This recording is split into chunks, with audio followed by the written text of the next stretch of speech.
What is up, everybody? It is Monday night, and we are back on the curve, people. Yes, we are back. We are back.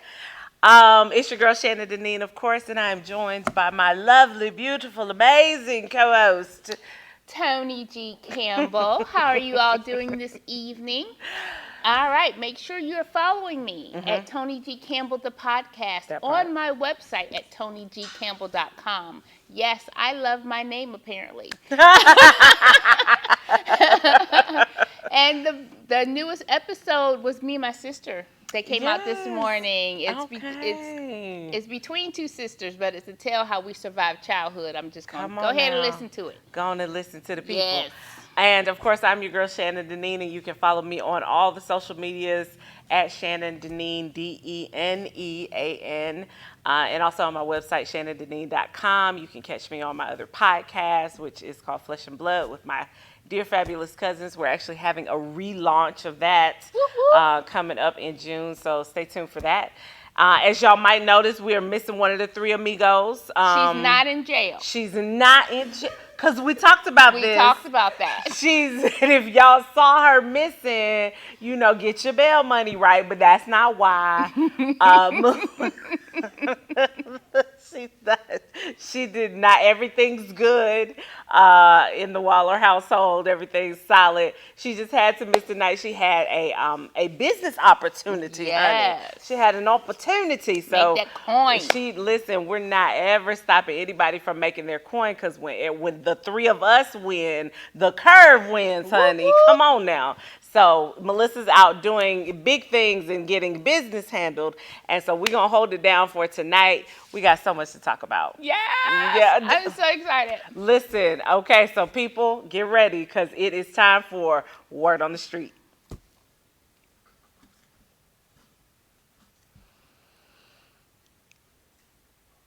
Okay, people, I was perusing my timeline, okay? Perusing my timeline yesterday, day before yesterday, all the days. And what I heard from the people is that Game of Thrones is over. Spoil alert. Listen, if you have not seen the season finale, the series finale. Yes. The series finale. So if you have not seen it, this is not your time to shine. I'm going to need you to go grab a cup of coffee or a glass of wine or something, and then come on back later, because we're about to all the spoilage. We're going to discuss. We're going to talk about it. Yes. So let me just start off by saying I am a brand new Game of Thrones fan, as in I just finished season 1 like last week, okay? So I have spoiled it for myself, but that's okay, because I listen, I do a lot for y'all, okay? Like, I'm doing it for the people, right? I'm doing it for the people. I have spoiled, I have read, I have seen the end before I have finished all of the beginning. But that's okay, because I still feel like it's going to be good, okay? It is. But Tony G. Campbell, on the other hand, is an avid Game of Thrones watcher. And so I will tell you, I did start late. I started at the end of season 6. I had to binge watch. I binge watched 2 weeks. The first 6 seasons. No. And I actually had to get over the first 20 minutes of episode 1, because it was a lot. Slow. It was a lot of dead people. It's a lot of dead people up front. So I had to get past that. So season 1, let me just start here before we get to the ends. I started watching Game of Thrones like 4 times before I actually got into the series. Because you got to get past the first 20 minutes. Because the first episode was just slow. And then the second episode, I was just like, I'm still not feeling it. See, I was caught in by the second. Well, by the end of the first episode, I was like, I'm for it. I wasn't for it until the little boy, the sister and the brother was in it, and then you all about the incest. I wasn't about it, but I'm just saying, to me, I was shocked. I was like, well, they just right there, and then the little boy climbing up the wall. Bran. That's okay. So first of all, let's talk about how Bran is an unfortunate name for a person in general. Like his name, Bran the Broken. Like why? Well, he wasn't broken until got pushed out the window. And he got pushed out the window, and that is what caught me right there. I was like, oh, he really is gonna push him out the window. That little boy gonna die, and then he didn't die. He did and it for I was love. like, oh Lord Jesus, the love of his twin sister. That first of all, nasty. Second of all, ugh. And then third of all, don't push the little boy. The little boy wasn't doing nothing but mind his business. They didn't want to get caught. You know, the secrets. You have to do things in the name of secrets. That is when they pushed the little boy when they pushed Bran off the castle wall. That is when your girl got hooked, and I was like, oh, this is some medieval Young and the Restless type stuff. Drama. This is drama. So drama for your mama. Yeah, it was a lot. I felt like, but then after that, I was hooked, and I was like, the whole first episode, the whole first season I thought that when Danny's brother, whose name I still don't remember, the little light-haired kid. Yeah, I don't remember his name. Anyway, when she poured, was a Targaryen. Yes, when she poured the gold on his head, when the dude. No, that was my baby. That was Jason Momoa. Yeah. Yes. He's. I'm sad he died so early. He did, but he was so delicious. Yes. He is delicious. He still is. He is Aquaman, delicious. Jesus. He is Aquaman. Yes, he is. Delicious. Okay, love him. So if you're a Game of Thrones fan, now's your time. So we're gonna ask our resident Game of Thrones expert. About our last. Okay. Okay, friend. What you think? I liked the last episode. I know what they tried to do. They tried to tie everything up in this cute little bow.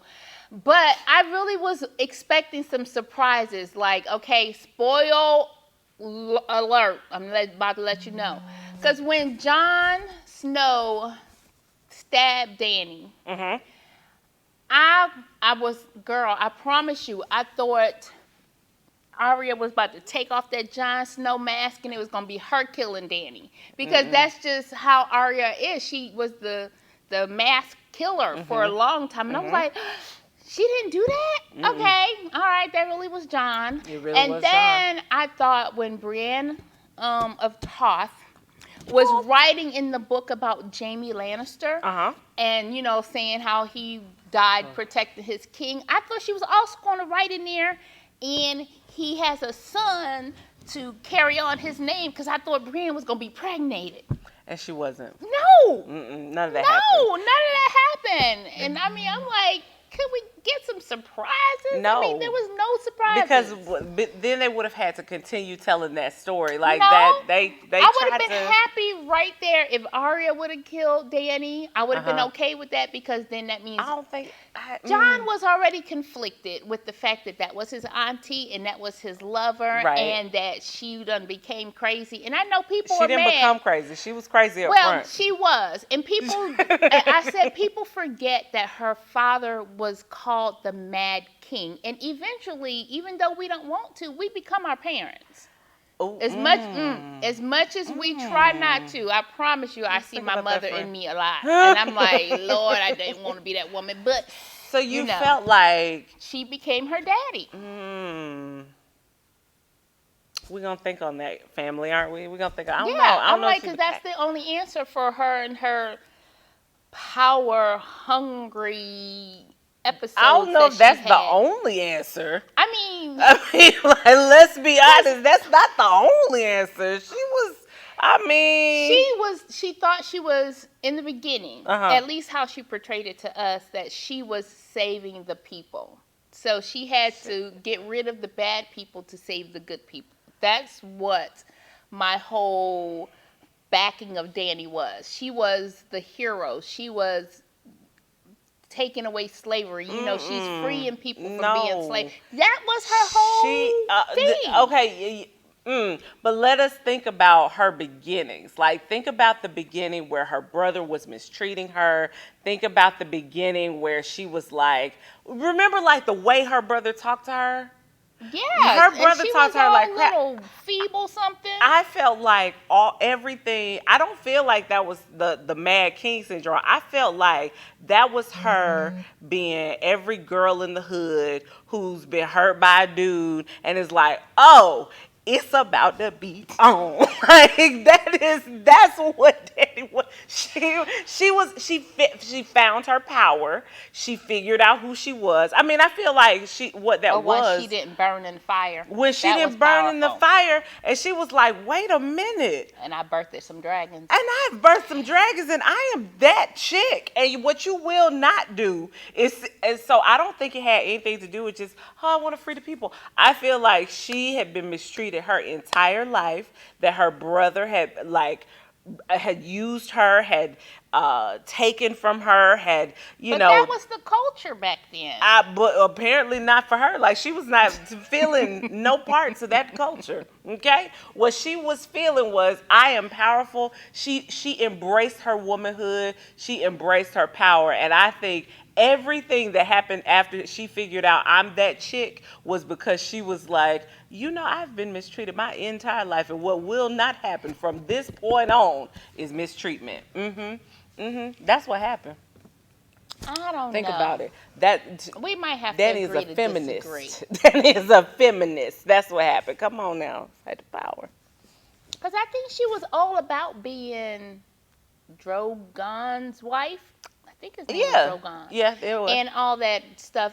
She was going to be the queen under the king. She and was, then but the power hunger just rose up in her when she had to just take over and just lead the people. But it was about the people, but the people were secondary. The power and the being driven came from being so suppressed for so many years. Remember when she married Dragoon, she was like 14, 15? Yeah, she was so baby. She had 15 years of being like her brother's footstool, like being a rug and a doormat. Remember, like in the beginning when her brother was like, she was standing there naked and her brother was looking at her like, I'm about to give you to him because I can do that. Basically, like, you don't own yourself, you don't have your own body, none of that. It's true. I mean, that's how it was. So, but you might be making a point because Sansa, I think she started feeling that same power too. Yep. That's why she separated the North.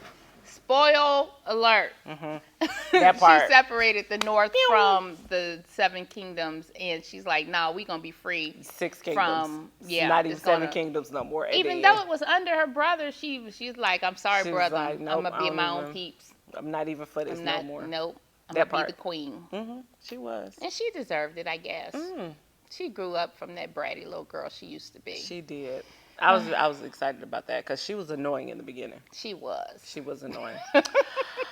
Oh my goodness. From powerful females on Game of Thrones to powerful women in real life. Y'all, your girl Rihanna.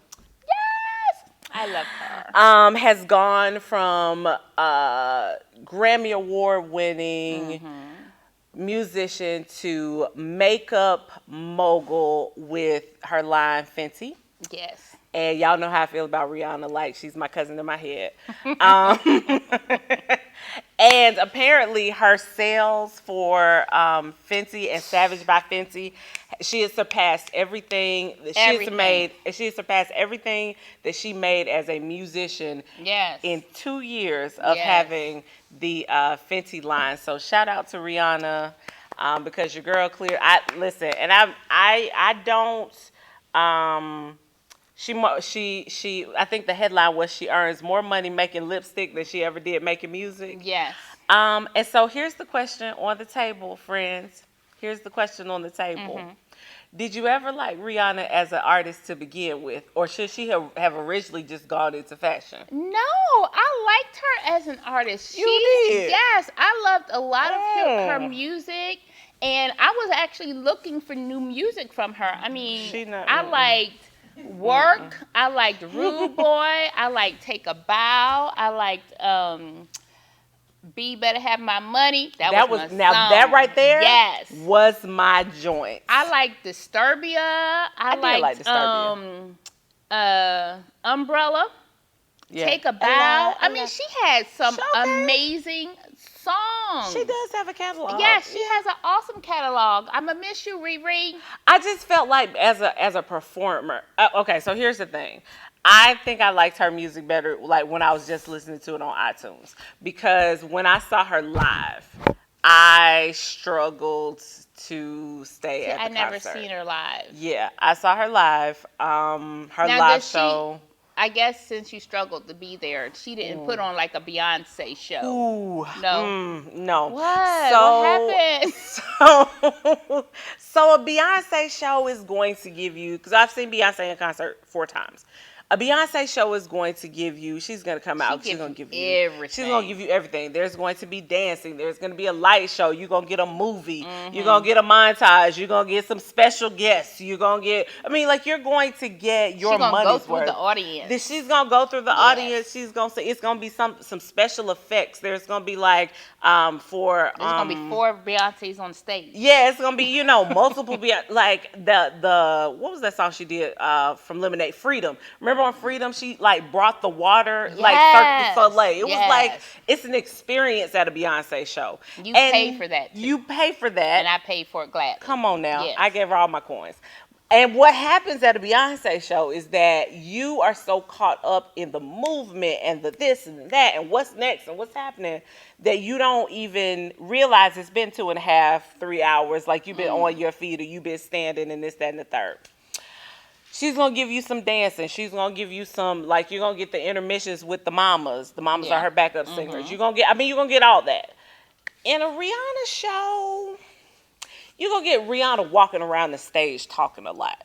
Like, really? Yes. And there are some songs, and yes, there are some choreographed steps. I'm not even going to call that dancing all the way, because that's not what you're going to get from Riri. She's going to give you some choreographed steps. She's going to give you a 2-step. She's going to give you a body roll and a grind. But she's not really giving you a performance. A whole, it's not a great performance. So she's more of a tabernacle place. Right. Like you don't need to sell out a large stadium, because that's not the show you're giving. You're giving us,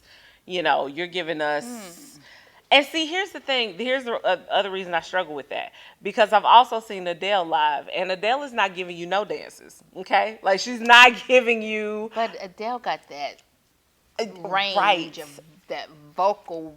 Which is what Rihanna lacks when at a live show. So Adele is going to stand there, and she is going to flat foot sing. She's going to wear a black dress, ain't going to be no dress changes. You're not getting no extra wardrobe. It's almost like an opera. It's almost like the opera. Like you're going to see Adele, and you are going to sit there and listen to her sing.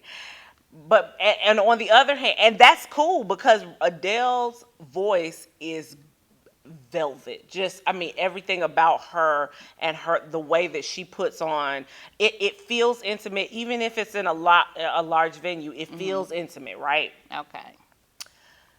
So somewhere between Adele and Beyonce, you getting a Rihanna, like a little closer to an Adele, and it's just not an exciting show. So maybe she should just, because her stick videos are pretty good. Is what she should do. Well, yeah, she's doing amazing with that. But she has good videos, I think. So maybe she should just shouldn't tour. Because like I said, I love her catalog. I love it. I do enjoy. So I think you're right. After you've named several songs,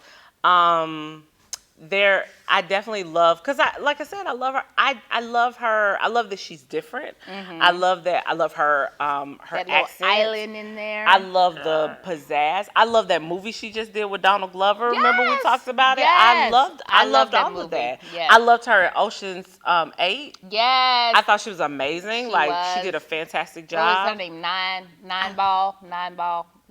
What? I know it had something to do with a pool ball and the number 9. I think that was her name in it. I don't remember. Ocean's 8. But she was good in it. Yeah. She was not amazing in Battleship. But we all get. I didn't see that one. Don't worry about it, girl. You know. No. But that wasn't that her first, so she probably had to get an acting coach after. Her first. No, I don't know. Okay. She was good at home, like as the character. You remember the little? I did. Yeah, I love really that. Good in that. I watched that all the time because of my kids. Because of my kids. Yeah. So I feel like she has she's done a lot of amazing things. She has a lot of amazing songs. I just don't I'm okay with her music career being over. Oh. Like if she's like, okay, I only want to do this makeup from now on and venture down this fashion road from now on, and I don't want to do another song, I'm perfectly okay with that. But I think she probably is too, because her bank account is saying that, listen, lipsticks and clothing is the way to go. Lipsticks and these bras. Did you see the Savage by Fenty bra, like the push-up situation? Yeah. So I'm gonna go find me some. Right, because apparently, like the push-up situation is working out for plus size girls and girls with bigger situations going on in the frontal regions. You got a little little push-up action, and so apparently just don't take them off. Don't. What you mean? If we take off the bras, oh yeah, but I feel like the gravity of it all, people. The gravity. It's sad. It's a struggle. Mm-hmm. Listen, the gravity struggle is real, but I'm very excited for her because Fenty is about to launch. She's about to put out clothing. Yes. Which she has not done. And I am so looking forward to that because I can just imagine what Riri will approve because in the summertime is coming. Oh, and I feel lost some weight, so I might be able to wear. Yes, you have some little shorts. Yeah. Yes, you have. Yes, you have. I was noticing that on Saturday at the party. You're looking amazing while you were running around after the little ones. Getting it. I was like, look at you, look at all. That made me say I'm not throwing any more parties. Oh no, listen. And that wasn't even my party. Listen. So y'all, just a side note, Saturday was my son's birthday. And y'all know Kid Wonderful. Y'all know I like to do it big for my baby. Mm-hmm. And it was a fabulous party. We enjoyed ourselves. It was a fabulous party, but I let my 6-year-old invite whomever he wanted to invite to our house. It was a lot of people. Plus their parents and my family. There was a bouncy house. There were outside situations happening. And pizza galore. More pizza than you could shake a stick at. And listen, the boy was happy. Okay, do you understand me? He was happy. He was the happiest I have seen him ever. But when I tell you there were 25 children. At least. Minimum 25 children on a Saturday. And it was a lot. It was so much. But I was so happy to do it because he did. I think he had an awesome time. Oh, man. My children were trying to spend the night, but all the children were trying to spend the night. Like many children came up to me later and were like, "Oh, Mrs. Duncan, this is fun. Can we do this? Can we stay?" No. Where's your mama? Like that wasn't on the invitation. That wasn't on the invitation. That is not on the invitation at all. So, but anywho, we're excited for Riri because she is And I'm all for reinventing yourself. So yes, bravo. I feel like the fact that she even took an evaluation of her life and said, you know what? I like music and I did well with it, but I have this other passion. Mm-hmm. Don't be afraid to shift your life if you need to shift. You know? Because sometimes you might be like, oh, I'm doing well at this, but if it's not your passion any longer, then God might be calling you somewhere else. And don't be scared to just go ahead and check that other situation out. I think that's a good point because her last album, I think it was Anti, it did okay. It didn't do amazing. But you could tell she was kind of tired, Yeah, like almost she like I'm not into it no more. Right, like I owe y'all another album, and I'm gonna give you another album, but I'm really not. It's part of my contract. It's part of my contract, so I'm gonna get in the studio and get these songs popping. Mm-hmm. But honestly, I want to be over here picking out makeup colors because this is really like I want the world to have, the girls of the world to have foundation for all their skin tones. Yes. Which is and I need the stores to re-up because y'all always sold out when we go to the store, people. Listen. That means your person in inventory ain't doing their job. It is a struggle, okay? Because, and here, this is the honest truth. Not with MAC, not with any other company have I been able to find a foundation that I can literally just out the bottle, put onto my skin and it works. Nothing other than Fenty. I went to the store, I put it on my skin, and even like, so y'all know, brown people in the summertime, we need a different foundation than we need in the wintertime, right? Yes. Even with my change of skin tones, because my skin is uneven, like the highlights and the lowlights of my skin are uneven. So even with that, I can still go into the Fenty display and oh, that still works, and it still color match for me. Yeah, like, I can still do that. So you get your winter shade and your summer shade, and I've gotten all my shades, and it's been amazing. Rihanna has done a fantastic job. Rihanna and her team have done an amazing job with the foundation, and so I'm looking forward to. I'm hoping though. So here's what I'm hoping for. I'm hoping that Rihanna goes somewhere between like high retail designer and Fashion Nova. Like I need those prices to be like right there in the middle. Yeah, please don't Kanye West me and come out with a $500 T-shirt with a hole in it. I don't think she would do that because I feel like she's from the island. Okay. And she knows her people, aren't like the richest people on that island, and I'm pretty sure she would want the people from her neighborhood to be able to afford her stuff. I could see that. Because, I don't even think her Fenty line, her makeup and stuff is very expensive. It's not. So I don't think she would do that with her clothing. She might have some high-end pieces, but I think she'll make it reasonable for everyone to afford. Because that's what will make her the money. See, the people who maybe 5 people can buy your $800 T-shirt versus 3 million people who can afford your $25 T-shirt. Yeah. I think she's smart enough to realize, okay, higher end is not always the best way to go. Facts. Y'all, in the comments, let us know what you are feeling about Rihanna and her new line. Tell us what you are looking forward to, because we're excited about all of that. Yes. We are going to take a very quick commercial break, and we will be right back with more of The Curve.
Okay, guys, we are back. Now, I have a story for you guys that has broken the internet. And rightly should be. And rightly so. Everybody's favorite new uncle, Robert F. Smith, who is. Call me uncle. Call me. Hey, Uncle Robert. I got some student loan debt. Come on now. Everybody's favorite new uncle, Robert F. Smith, broke the internet this past weekend when he was a keynote speaker at the Morehouse College graduation ceremony. At that ceremony, he told all 400 of those graduates, hey, you out there who's just graduated, here's a gift for you. I am going. Him and his family. Me and my foundation, which is why you need your own foundation. He said, me and my foundation, we are going to pay off all of your student loan debts. All of it. Every dime. Jesus, every iota. The celebration that I had for those children. Because Child, I was saying, hallelujah. Boy. I was like, oh, you didn't graduate, Tony. Yeah, right. Right. But I am happy for them. But those babies, I was so happy for them. And so we are giving Mr. Robert F. Smith tonight's a toast to you, because you, sir, have just gone above and beyond. I love everything he said in the commencement speech that he gave when he was talking to them about, and did you catch the shade when he said, on behalf of me and the only 8 generations of people who have been here in this country? Hello? That was, to me, that was him saying, listen, they've had access that you have not had, so let me start you out with the access that you need, and so that you don't start off your life being in debt because you tried to do the right thing by getting an education. I loved every bit of this. And I pray that all these 400 people, that they will pay it forward. Now, I know they might not be able to pay off somebody's student loan, but I pray that they will at least sow into that community where that school is, because right outside those school walls is the most under-resourced portion of Atlanta. Facts. So I'm hoping that they don't take all their riches that they just got, being debt free and stuff, and just go off and forget about that area. Absolutely. Please be smart about your money. And what I tell all the college students that I know, and all the young people, especially the young women that I mentor, you have to be smart about this money. Yes. Like, not only, it's not just the debt part. It's not getting into debt. It's figuring out ways to get what you need to get without necessarily having to borrow from someone else at ridiculously high interest rates. Yes. The credit cards, I don't know if they can still do this now, but I remember when my first week on campus as a freshman, having the barrage of credit. They're still there. They still there. Do it.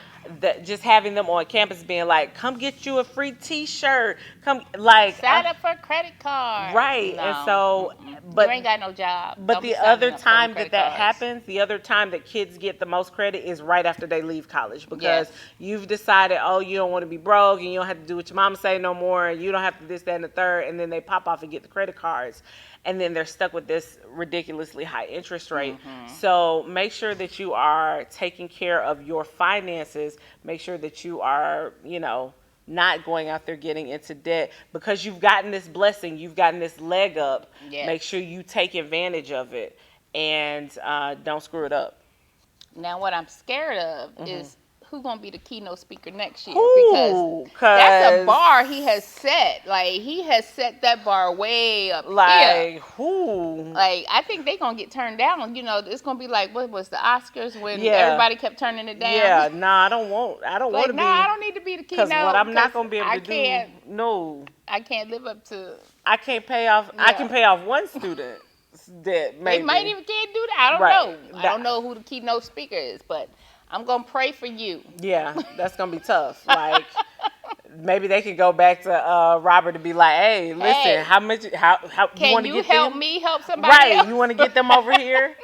But I do appreciate what he did. And I pray that at some point in time, I'm that kind of entrepreneur, right? I would love to be in a position to be able to do something like that. Absolutely. Even if I could pay off one person's student loan. Come on that now. would be that's something one of my goals, because that's my husband and I, we do love to help people out. And once upon a time, we were able to help almost anybody. Absolutely. Now, when God took me out of the workplace, we can't help as now. many people, right. But we still try and do as much as we can. So for this man to take, what was it? Is it 40 million? Well, the whole number hasn't even been totaled yet, but it's a little over $40 million. $40 million. For him to bless other people, I mean, he's not a selfish person. Absolutely. I mean, that is like, that's just amazing. Yeah, it is amazing. And I think, while everyone can't do the $40 million worth, we can all do something, right? Yes. Like, I feel like maybe next year the Curve is gonna cover somebody's books. I don't know. Listen, I don't. We might have a contest to cover somebody's books. I don't know. There you go. But everybody can do something, because each time that we sow seeds into young people and into education, and sometimes it's not even going to college. Sometimes it's making sure that they can go to a trade school. Sometimes it's making sure that they have the financial knowledge that they need so that they can get out into the workforce. But whatever it is to try to help someone further their dreams, I think everyone needs to do their part to make sure young people can do that. And I was about to say, sometimes, believe it or not, it's a meal. Some of those college students may only eat once a day because of their meal plan, and they can't afford to eat in any other meals. So if you buy a college student a meal, I'm pretty sure they will be greatly appreciative of it. Care packages are a thing. Hey. The babies need the care packages. Boxes of cereal and milk, y'all. Boxes of cereal and milk. I remember getting care packages back when I was in school, and nothing made me happier than crunchy peanut butter. Crunchy peanut butter is expensive. Okay, let's just You like the crunchy? I can't eat the crunchy with my strawberry jelly on a sandwich. I need the creamy. I used to love crunchy peanut butter. I used to love a good box of cereal, a good box of like name brand cereal, because I could go to Walmart and get a good non-name brand. But when somebody would send me Kellogg's, okay, come through Kellogg's. When somebody would send me a Kellogg's box of cereal, I would Crunch berries, some crunch berries or something, some Apple Jacks. Yes. Not Jack in the Boxes. The old formula, because the new formula ain't the way they used to make it. It's not delicious, friend? Oh. But the children still eat it. Oh, but no. It don't taste like when we grew up. I don't eat carbs no more, so I don't even know. I don't get to know about cereal. I don't eat carbs no more. Oh, that's a problem. I only eat a little bit. You do? Oh. Well, you're looking awfully thin, friend. You don't eat no carbs. So you can eat a carb. Just a little one. No. Some of us, carbs are like drugs. You get a little heroin in your system and you can't turn around, can't go back. Some of us feel like that about carbs. You eat a little cookie, a little bread action, get you half a cup of Apple Jacks, and you all of a sudden you got the detox. Well, no. Okay, I found this new ice cream today. Well, no, it's not the Skinny Cow. It's called. I feel like what is the cow? It's not Skinny Cow. It's feel like Chili Cow. Chili Cow, girl. It has protein in it, like 12 grams of protein per serving. But how many carbs does it have? It doesn't have a lot of carbs, because you can have up to about 60 to 70 carbs a day. I'm telling you, if you just take a scoop, we bought some Mocha Express today. That stuff is good. Y'all, if y'all catch me at the supermarket going, got to get to Chili Cow. I got to get to the Chili Cow. Blame Tony, okay? Blame Tony. It's brand new, but it's good. I need some Chili Cow. Don't blame Tony, because it's good, y'all. We carb free over here, trying to get my life now. That doesn't mean I have been mean lately, but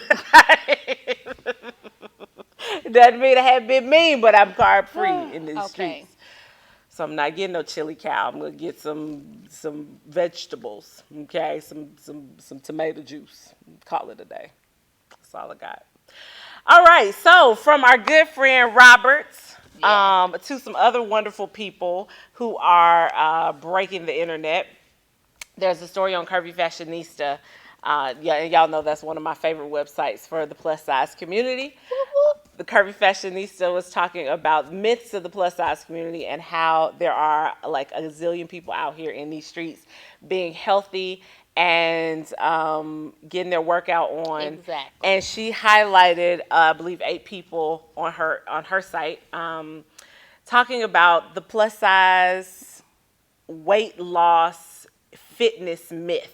Yes. And so, because we ain't lazy. Look at the people like that, dear friend. Because I'm sick of that. That's people look at you and be like, "Ooh, she lazy. She don't work out." Mm-hmm. You don't know me. That's true. You don't. That's true. You don't know me. So, anywho, that was actually the question on the table: is has somebody ever looked at you and thought to you and said, or you thought that they thought that you were lazy or out of shape just because you were a curvy girl? My doctors, I'm telling you, every time you go to the doctors, their number one thing, so what is your nutrition like? All you have to do is work out. Honey, how do you know I don't work out? Yeah. Because I surely do. So I remember being, so I go to the gym. I love going to the gym. To me, the gym is kind of like going to the healthy club. Like it's a social, it's kind of like a social thing for me. So I like going, I like meeting people, I like seeing people there, I like hanging out. Like it's fun for me to go to the gym. So I remember about, 2 or 3 years ago, I went to LA Fitness when I was a member, and there was a girl there, and she was, we'll call her Susan. She is Susan. Okay, Susan. We'll call her Susan. Susan might have been about 110 pounds, maybe 120 pounds, and she got on the elliptical next to me, and I just like started my workout, and I'm, like on the elliptical, your girl's a beast. Like I am making it happen, and so I'm running. Like I'm going up nice 6.2, nice 6.3, right? Mm-hmm. So Susan gets on next to me and she's like, and I see her looking over and I see her like, okay, let's speed up. Let's just speed up. She looks over again. So I speed up a little bit. Like, I'm like, okay. Well, she's thinking it's a challenge now. She like, Susan I can't let big girl beat me. Susan has secretly challenged me in these streets. Do you understand me? And so Susan was over there about to fall out off the elliptical machine because every time she sped up, I sped up. And she would speed up and she was... See, if people would just understand... My business ain't got nothing to do with you. It doesn't. But Susan felt like it did. She was racing me on the elliptical machine. And so and I knew, like, it was a silent race, and I also knew I was winning because she was puffing on hard, and I'm just. Yes. She didn't know this was routine for you. This is routine for me. I be on my elliptical game. And so after the workout was over, she goes, what a good workout. I mean, my goodness, you are so good at that. Really? Susan, you don't want this smoke. No, I didn't say that. I was just like, thank you. But what I felt in my spirit was, Susan. Like, try me again. You don't know me, Susan. You don't know me. I'm in these elliptical streets, okay? So, yeah, we had a little silent challenge. And so this story that... on the Curvy Fashionista kind of reminded me of that story when in the gym with Susan and her 120-pound self thinking she was going to beat me on the elliptical machine going 4.2 miles an hour. Well, I will tell you about, I was at it was actually our friend's wedding reception. Okay. And we were having a dance challenge. It was the bride's people against the groom's people. And we were having, it was like tag. You dance and you get it down. And then so I knew they was about to come to me. Mm-hmm. And back then I was a little bit more chunkier than them.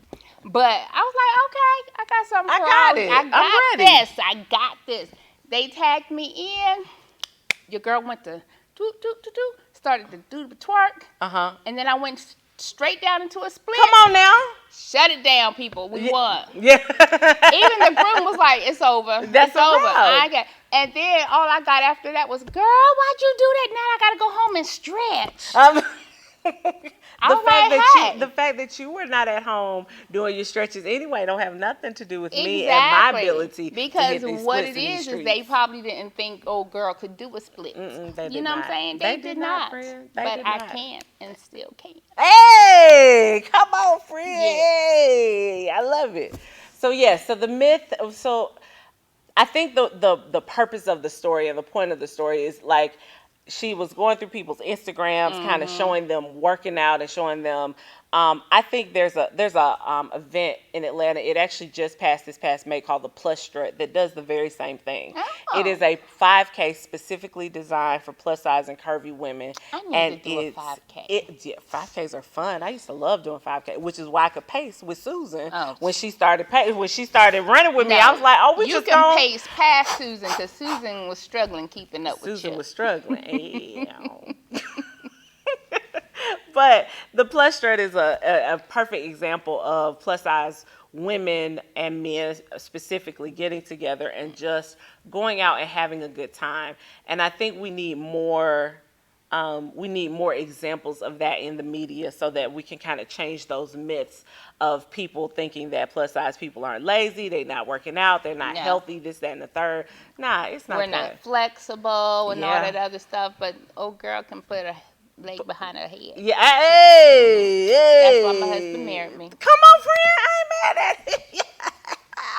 Yes, one time for black love. Flexibility. Yes. But yes.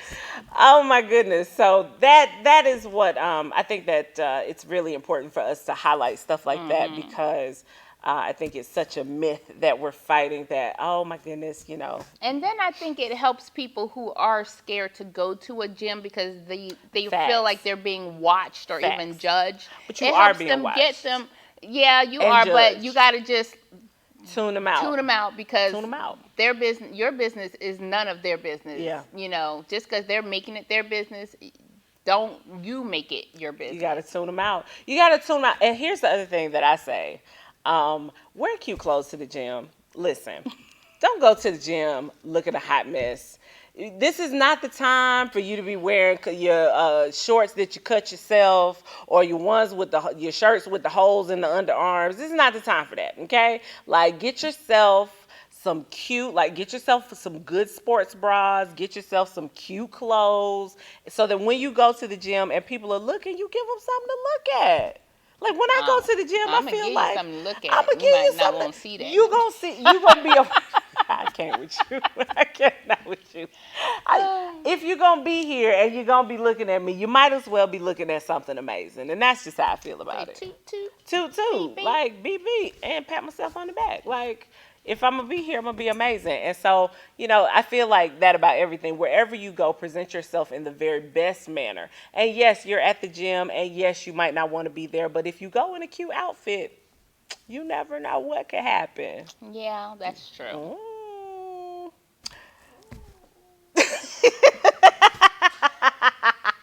Our audience is participating today. I love it. All right, good people. Well, that is going to do it for the Curve tonight. So be sure that you are liking our Facebook page so that when we come on live, you get the notifications. Also, make sure you hit us up on YouTube. Make sure you subscribe there. The direct subscribe link is rebrand.ly/onthecurve. Make sure you go out and subscribe to our YouTube channel. We need make sure you like, share, and subscribe because we need you on our YouTube channel and you get all kinds of fun stuff there. You're gonna get all kinds of updates on what we're doing and all the things that are going on in our life. So with that, make sure that you keep winning, make sure that you keep shining, and make sure you keep living life on the curve. We'll see you next week.